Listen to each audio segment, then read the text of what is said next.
The fourth lesson in this module on physical health and related low-incidence disabilities will cover multiple and severe disabilities, including deaf-blindness. Multiple disabilities is an umbrella term that refers to individuals with concomitant impairments whose needs cannot be met in a special education program designed solely for one impairment. Examples include intellectual disabilities and spina bifida, cerebral palsy and seizures, muscular dystrophy, and behavior disorders. Some students identified under this category may have average to above average intelligence, but their physical and communication limitations may mask it. This is a widely heterogeneous group of students in terms of characteristics, capabilities, and educational needs. Some students with multiple disabilities do, however, share 5 characteristics: intellectual functioning, adaptive skills, motor development, sensory functioning, and communication skills. Most students with multiple disabilities do have significant impairments in intellectual functioning. It is difficult to determine the capabilities of students with multiple disabilities. Traditional methods for assessing IQ are not appropriate for students with multiple disabilities because they rely on verbal abilities. These students have also not been exposed to adequate academic content. However, some students will learn functional skills, and some will only learn to make eye contact, track objects, and respond to stimuli. Students with multiple disabilities need to be taught adaptive skills so they can function in more typical community settings in age-appropriate ways. These skills will include conceptual, social, and practical competencies as we discussed in the module covering intellectual disability. Furthermore, it is important to teach self-care skills. Students with multiple disabilities usually have significant motor and physical challenges. They may also have sensory motor impairments that produce abnormal muscle tone. Abnormal muscle tone, such as underdeveloped, tense, and tight muscles, can interfere with the ability to perform functional tasks such as eating, dressing, and so forth. Hearing and vision impairments are common among students with multiple disabilities. IDEA has a separate category for deaf-blindness. However, there are concomitant impairments with students with multiple disabilities and deaf-blindness. Varying degrees of impairment exist. Almost all students with multiple disabilities have communication impairments. Typically, they have limited or non-functional speech. AAC, or augmentative and alternative communication, is important in enhancing their communication abilities. The exact cause of the disabilities cannot always be determined. However, oftentimes there appears to be a biological basis. This could include genetic factors, chromosomal disorders, developmental brain or head abnormalities, and inborn errors of metabolism and neurodegenerative disorders. Chromosomal disorders such as Down syndrome, Fragile X syndrome, or other disorders where the chromosome is missing or irregularly shaped can cause disabilities. Brain abnormalities such as microcephaly, where the head is abnormally small due to failure of the brain to grow, or hydrocephaly, where the head is abnormally large due to a buildup of spinal fluid around the brain, can also impact development. Another cause of multiple disabilities is inborn errors of metabolism and neurodegenerative disorders. Phenylketonuria, or PKU, which is an autosomal recessive genetic disorder, can cause multiple disabilities. With PKU, the body does not produce the enzyme necessary to digest amino acids, which is found in protein. When children take in any sort of protein, toxic levels of amino acids accumulate and severe intellectual disability, brain damage, and seizure activity develop. There is no cure for PKU. However, its damaging effects can be controlled by diet. Multiple or severe disabilities can result from complications during and after birth. Perinatal causes during the birth process can cause multiple disabilities from lack of oxygen and trauma to the child's head. Severe and multiple disabilities caused after birth may be due to a severe fall or accident, central nervous system infection, lack of oxygen, and abuse. Causes that occur either prenatally or perinatally are often found when the APGAR test is given. The APGAR test is given to newborns and measures the health and vitality of the baby. The APGAR test is used to quickly evaluate a newborn's physical condition after delivery and determine any need for medical or emergency care.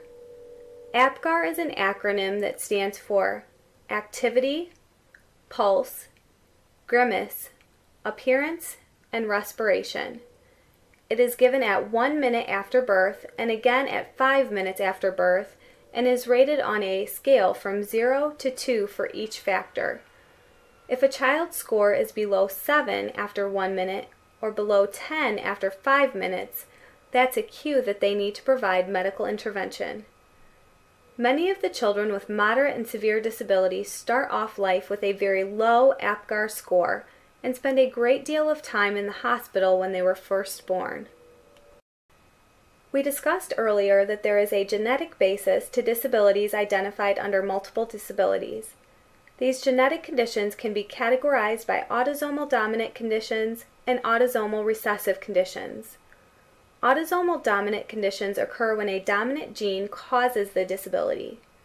Dominant gene conditions are very rare because people who have the disability often don't have children. Therefore, these disabilities generally only show up when there has been an unexpected mutation.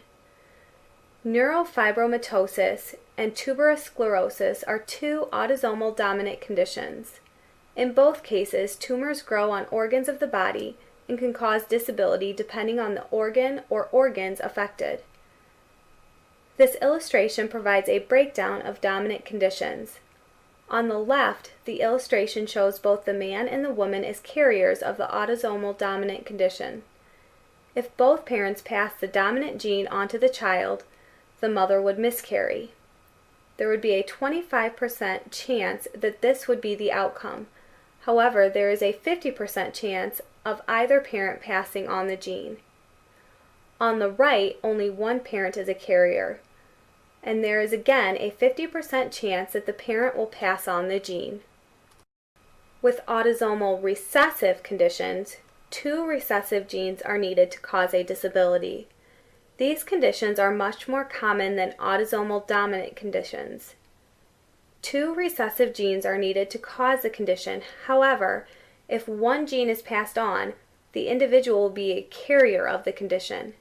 This means that both parents have to be carriers or have the condition and pass it on to the child in order for the child to have the condition. PKU, cystic fibrosis, sickle cell anemia, and Tay-Sachs disease are examples of autosomal recessive conditions. Genetic counseling will identify whether an individual is a carrier of this recessive gene. Students with multiple disabilities and really any orthopedic or other health impairment will need frequent monitoring of physical and health conditions. They will likely also need modifications and adaptations of instruction, assessment, communication, physical environment, class participation, and use of assistive technology. Depending on the student's level of functioning, specialized instruction may also be important.